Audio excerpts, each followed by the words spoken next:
Being a field veterinarian in my previous job, I had to be on call 24/7. So even late at night, I have to receive calls. So there's this one grower or one of our business partners who called me, informing me of the alarming condition in her farm. This farm is a tunnel ventilated farm operating broiler under contract, of course. And she informed me that they were able to observe sudden decrease in feed consumption, weakness or depression of the birds, and higher than normal mortalities. And by the way, the flock is already at around 3 weeks old. So early in the morning, I rushed to Pinamungahan here in Cebu. And from the outside, there's nothing abnormal, no? But when I get inside the building, I noticed that the birds were really quiet.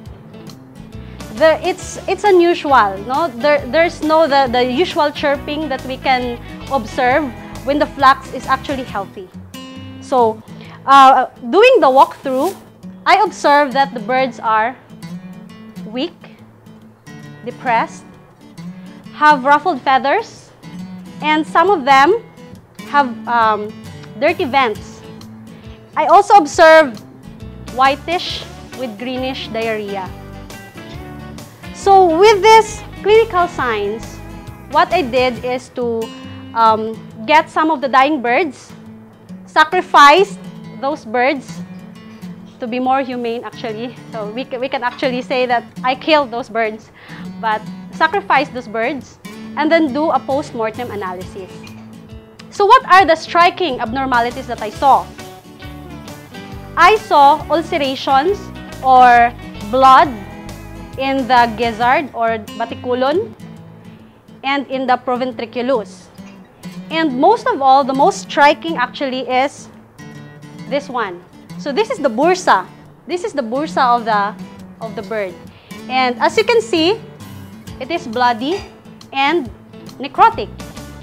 So from this lesion, I am actually 70% certain of the disease that is actually affecting these birds.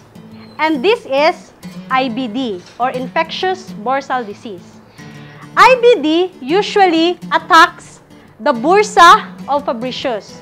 That is why this is the organ that is mostly affected.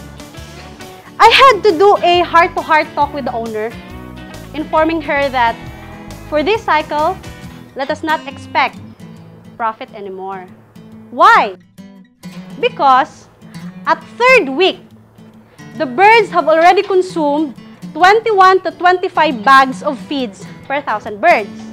And if we're going to convert that into peso value, it is actually around 30 to 32 pesos already per bird.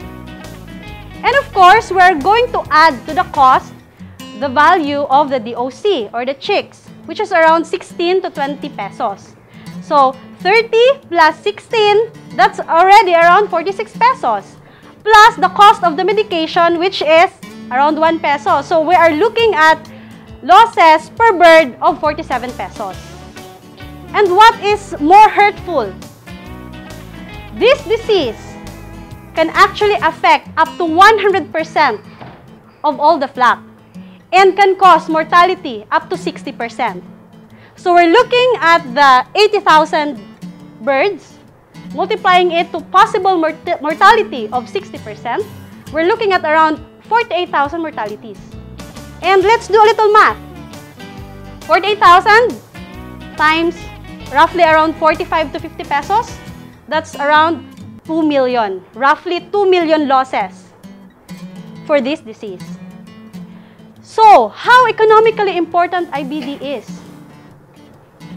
That is why the large productions, even actually up to 1,000, we are really recommending vaccination.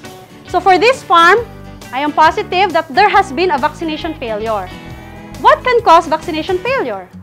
Vaccination failure can be caused by maybe the storage of the vaccines and the application of the vaccination protocol. So maybe the farm was not able to do the proper protocol when giving vaccinations. So, what can we do is to do early harvest. We have to harvest the remaining birds so that it can save a little of our investment. No? So we can isolate the birds that is already at around 1 kilo and then we can make it lechon manok. That's it. Thank you.